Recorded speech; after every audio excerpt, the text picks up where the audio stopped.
Pam Bondi, once a formidable force in American politics, had retreated from the spotlight, embracing a life of quiet distance from the media. But a sudden work trip pulled her back into the glare of cameras and a storm of headlines.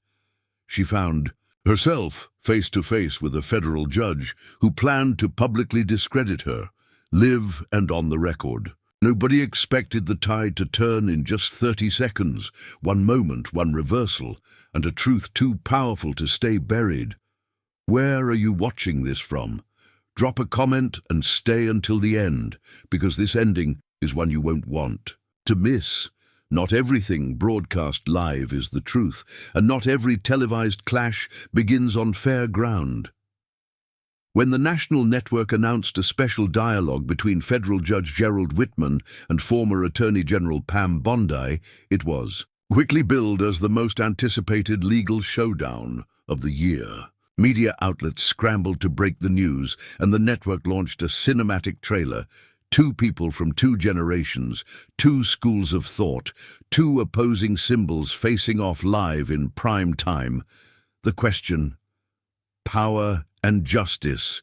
Who holds it? News outlets looped the promo. Talk shows offered commentary, and public curiosity soared. The event was framed as an open debate, tagged with buzzwords like free dialogue, critical thinking, and dual perspective. But anyone who's navigated the world of political media knew this wasn't a fair fight. Pam wasn't invited to share ideas. She was brought in to be cornered, a live offering in a game where power no longer bothers with masks. The script was set from the start. This wasn't about debate. It was about steering viewers to a single conclusion: that Pam Bondi was outdated, irrelevant in a nation on the move. Everything had been arranged. The program's host, a former media aide to one of Bondi's old political rivals. The split-screen airtime, the carefully chosen, emotionally charged clips from her career in the teaser. They weren't hunting for truth. They were hunting for a moment. Pam Bondi cracking live. For a woman who once walked away from politics, with her head held high, this wasn't an invitation. It was a test.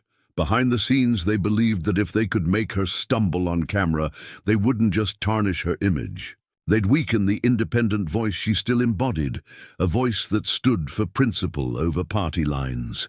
A single misstep could trigger a domino effect, undermining the very values she'd once fought to protect. And it would all be done not through violence or the courts, but through the familiar weapons of media. Lighting, sound, selective edits, and a few well-timed smiles.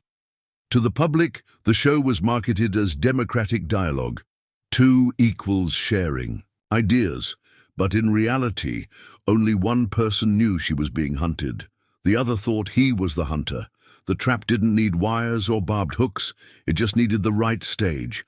A lone woman facing a system that pretended to be fair, but had long mastered the art of silencing dissent, especially dissent from someone who once held power, who knew the machine from the inside, and who had nothing left to lose. Pam knew this. She knew she wasn't there to be heard. She was there to be dissected, worn down, twisted to fit the narrative they wanted. In live television, a person cut off mid-sentence looks weak, a 5-second pause seems like doubt, and the slightest frown can be magnified into a sign of defeat. None of that needs context or facts, just the power of instant replay. So the call from the show to Pam's office wasn't just an invitation, it was a warning. We still know where you are, and we want you to step back into the light. They didn't need her to lose outright. They just needed her to slip, a faltering sentence, a moment of impatience, and let public opinion do the rest. They understood the crowd better than anyone. One crack in a person's voice can overshadow an entire lifetime of work. Pam knew this. She knew she was being set up, not to debate, but to be broken. She was naive enough to think this was about fairness, that it was a search for the truth. She wasn't there to be heard, but she still said yes. Not because she needed to prove she was right, but because she refused to let someone else reshape her story with their own hands. More importantly, she believed that if the game was about image, then in the end, truth would still have the final word. The studio's waiting room that day was colder than usual, not from the air conditioning, but from the way the assistants looked at her as if she were the final test in a play they had rehearsed 100 times before. No one said much. Everything moved with precise, mechanical timing, as if any hint of emotion might derail the plan. At exactly 7:58 p.m., a young assistant knocked 3 times and stepped inside. "Miss Bondi, we're ready." She stood, adjusted her collar, and took a deep breath. On the way to the stage, she passed a wall lined with framed photos, faces of past. Distinguished guests, some friends, some former opponents. Some never returned to public life after a single misstep. But she didn't pause, because Pam Bondi understood that real power doesn't come from speaking the loudest. It comes from staying on course, no matter how many voices are trying to knock you off balance. When the studio clock struck 8:01 p.m., the stage lights dimmed for the opening segment. Technicians bustled with equipment, their eyes occasionally flicking to the woman sitting calmly in the corner, hands neatly folded, gaze steady. In their minds, tonight's show was set to become a historic moment. The night a strong voice would be taken down on camera, but there was something they had forgotten. History isn't just written by the winners. It's also rewritten by those who know they're being hunted and still step into the light. As the opening music played and the show's logo spun slowly on the giant screen, the heartbeat of the studio seemed to sync with the stage lights. It wasn't because the audience was hoping for a thoughtful exchange. They were waiting for the perfect moment.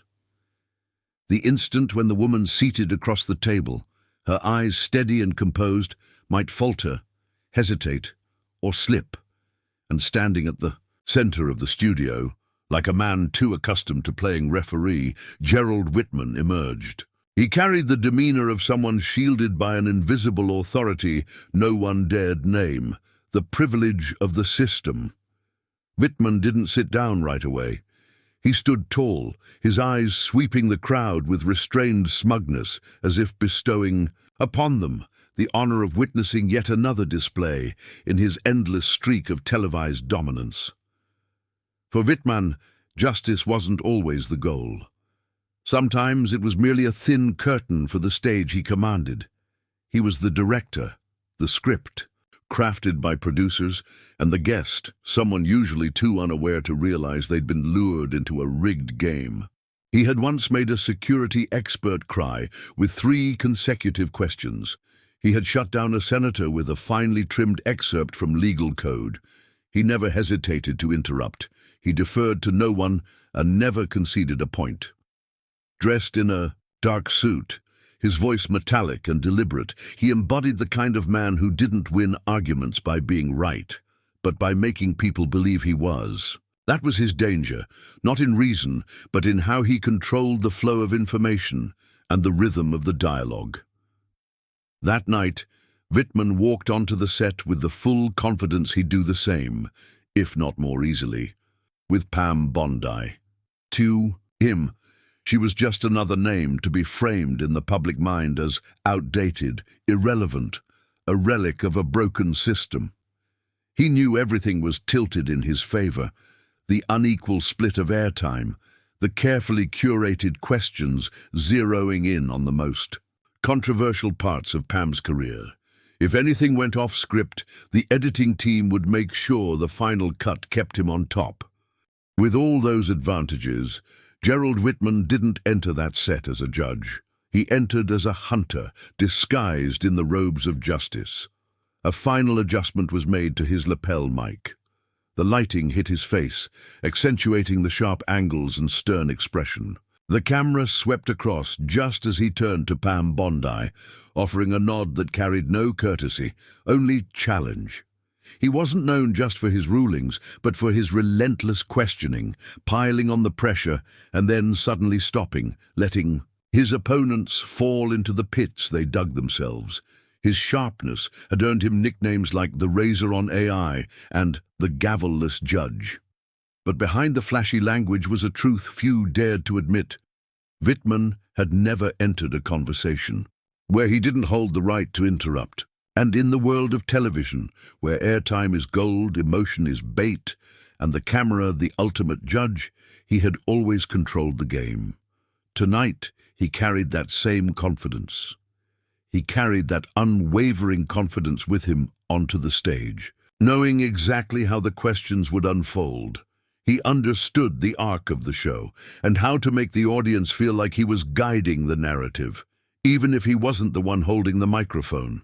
All he needed was a single misstep from Pam, a glance that dodged an answer, a slip in conviction, or an emotional reaction at the wrong moment. Wittmann didn't need arguments. He needed an effect, and he had spent over 2 decades mastering the art of creating those effects. He glanced around the studio once more, like a commander surveying the terrain before battle. The cameras were ready. The sound was perfectly tuned to capture every syllable.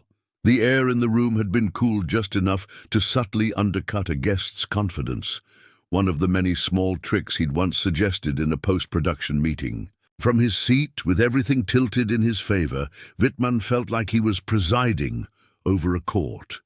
And Pam. To him, she was just someone summoned to explain why she even deserved to exist in the first place. As the host read the opening introduction, Wittmann's eyes landed on Pam for a fraction of a second. No nod, no smile, just a cold, appraising stare, the kind of look one might give an old courthouse, once imposing, once useful, now standing like a relic left behind by time. There was judgment in that gaze, no words needed. That was Wittmann's style, his greatest strength and also his deepest flaw, because that same confidence kept him from seeing one crucial truth.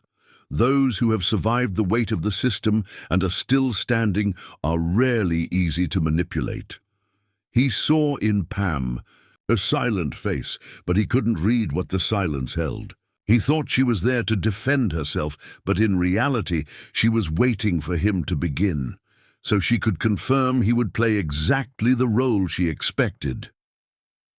Wittmann placed a hand on the table, tapping a fingertip like he was testing the acoustics. He was preparing his opening, not to converse, but to launch a psychological framing. What he didn't realize was that from the moment he entered with the air of a decider, his image had already slipped into the very mold his critics were waiting to attack. A man so sure of his authority, he'd forgotten he could be questioned. 2. The broadcast hadn't even officially begun, and yet Wittmann believed everything was under his control.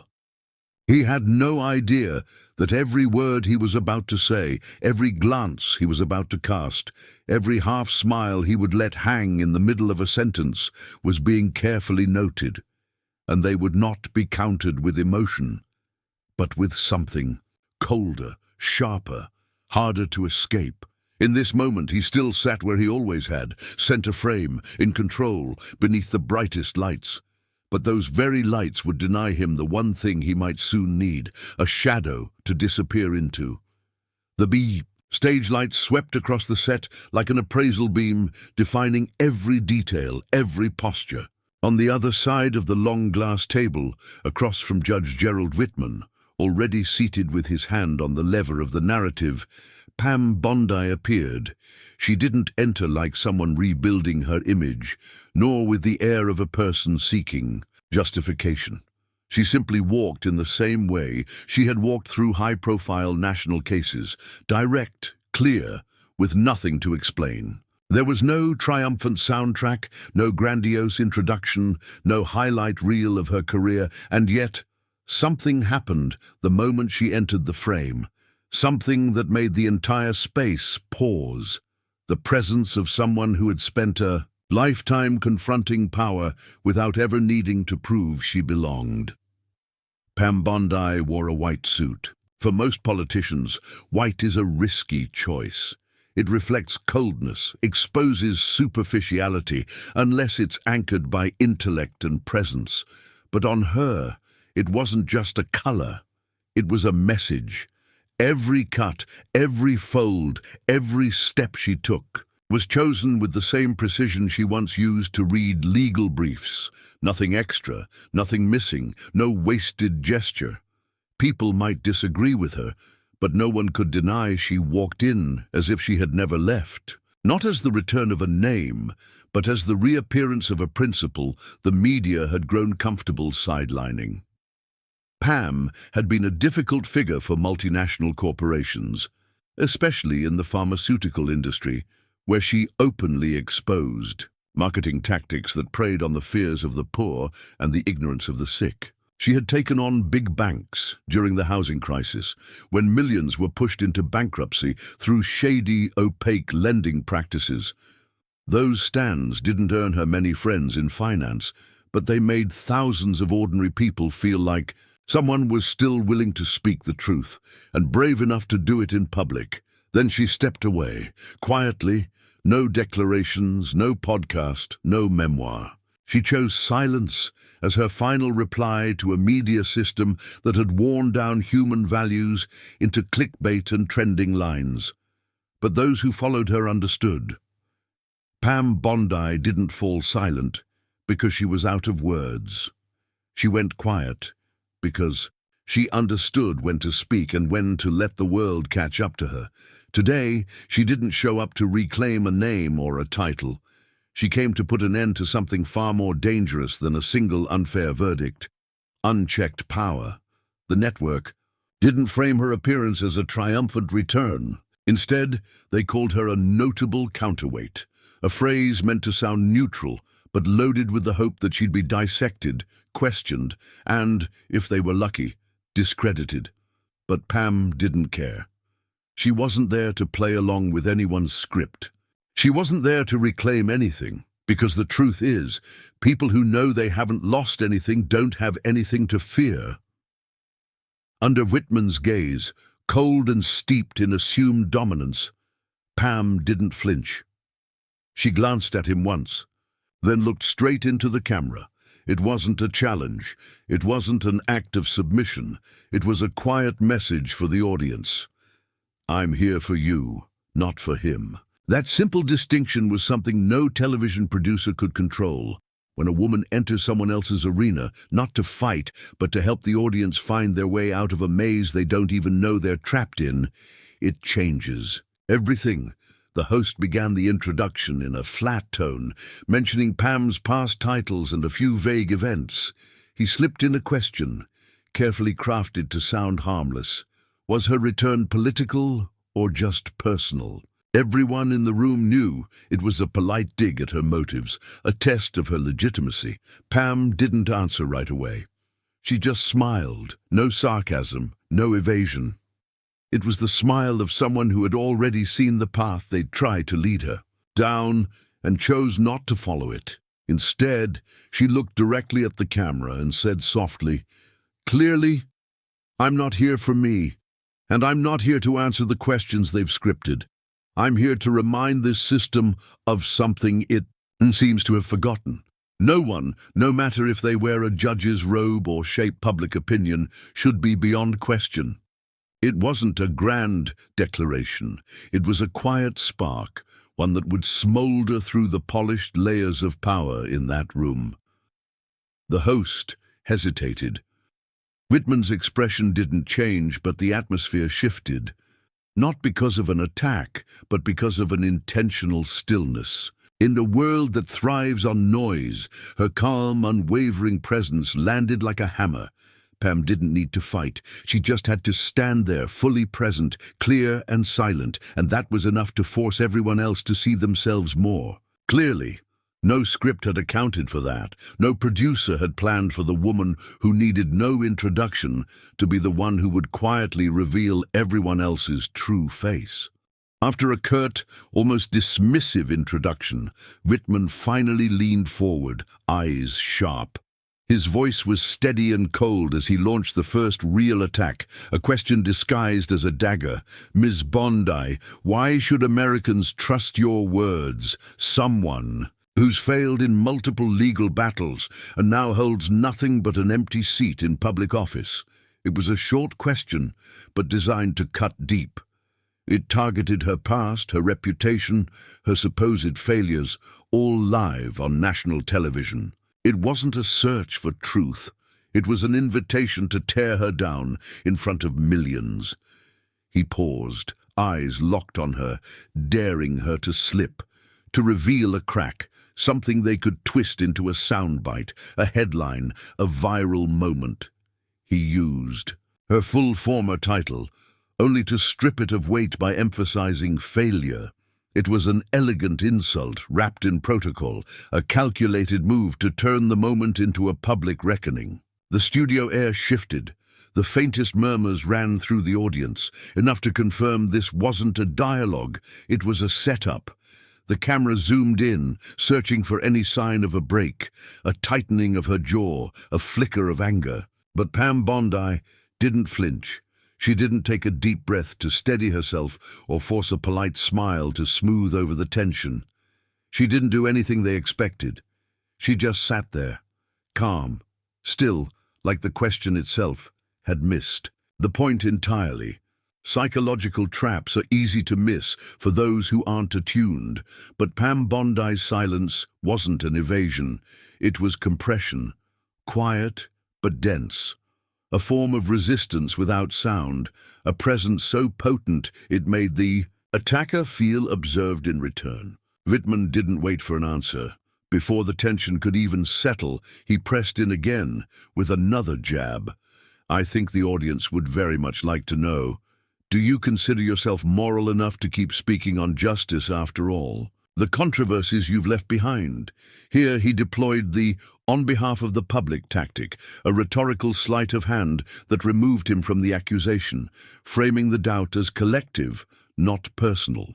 It gave him license to keep attacking while cloaking it as a civic duty. It turned a character assault into a performance of democratic concern. Pam didn't flinch. She tilted her head slightly, not to seek clarity, but as if testing just how far he'd go to penetrate the calm she had built around herself. She didn't counter with legal arguments. She didn't give him any visible frustration that could be clipped and twisted. This was a confrontation without words, where emotional discipline was the highest form of intellect. And she knew the longer the silence stretched, the clearer the implication buried in his questions would become. But Whitman had no intention of stopping. For him, this was a chance to reassert dominance. He softened his tone, less cutting, more reflective, trying to appear human.